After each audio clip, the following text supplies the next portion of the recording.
नमस्कार, मी वर्षा आवटे. चौरस आहार या माझ्या YouTube चॅनलवर तुमचं खूप खूप स्वागत. आज मी तुम्हाला दाखवणार आहे लसूणी मेथी. आपण बघूयात त्याची रेसिपी. एका पॅन मध्ये लसूण आणि जिऱ्याची फोडणी करू आणि बारीक चिरलेली मेथी घालून परतून घेऊ. झाकण ठेवून शिजवून घेऊया. मेथी छान शिजलेली आहे. आता दुसऱ्या कढईत मोहरी आणि लसणाची फोडणी करून बारीक चिरलेला कांदा घालू. कांदा गुलाबी रंगाचा होईपर्यंत आपण परतून घेऊया.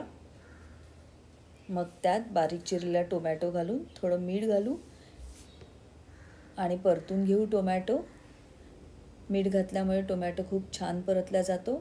झाकण ठेवून एक वाफ आणू. आता त्याच्यात हळद, चिमूटभर साखर आणि लाल तिखट घालून परत एकदा सगळं एकजीव करू आणि शिजत ठेवूया. दुसरीकडे एका पॅनवर आपण तीळ घेऊया. मंद गॅसवर तीळ खरपूस भाजू. 2 चमचे बेसन घेऊ. खमंग असं मंद गॅसवर बेसन भाजूया, म्हणजे त्याचा कच्चा स्वाद निघून जाईल. आता मिक्सरमध्ये बेसन, तीळ आणि 2 चमचे दाण्याचा कूट घालून थोडंसं पाणी घालून त्याची पेस्ट बनवूया. ही पेस्ट आपण ह्या मसाल्यात घालून सगळं एकजीव करून परतून घेऊ. त्याच्यात थोडंसं पाणी घालूया. ढवळून घेऊ. एकसारखं करू आणि झाकण ठेवून आपण 5 मिनटं शिजत ठेवू. हा मसाला आता शिजून तयार आहे.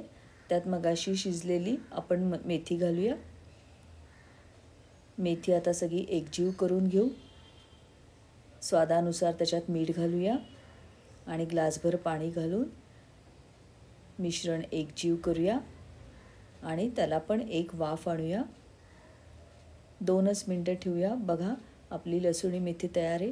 फक्त आता त्याच्यावर भरपूर तेल, भरपूर लसूण आणि लाल मिरच्यांची फोडणी घालूया. मस्त अशी फोडणी आपण त्याच्यावर घालू. किती छान रंग आलेला आहे. आपली लसूणी मेथी तयार आहे.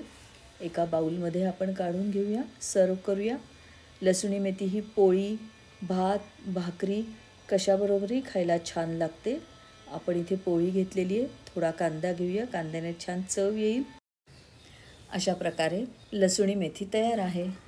कशी वाटली तुम्हाला ही लसूणी मेथीची रेसिपी? आवडली ना? बघूनच तोंडाला पाणी सुटलं असेल. तर मग आता तुम्ही पण घरी जाऊन नक्की ही ट्राय करा. आणि जर तुम्हाला ही माझी रेसिपी आवडली तर माझ्या चॅनलला लाईक, शेअर आणि सबस्क्राईब करायला विसरू नका. धन्यवाद.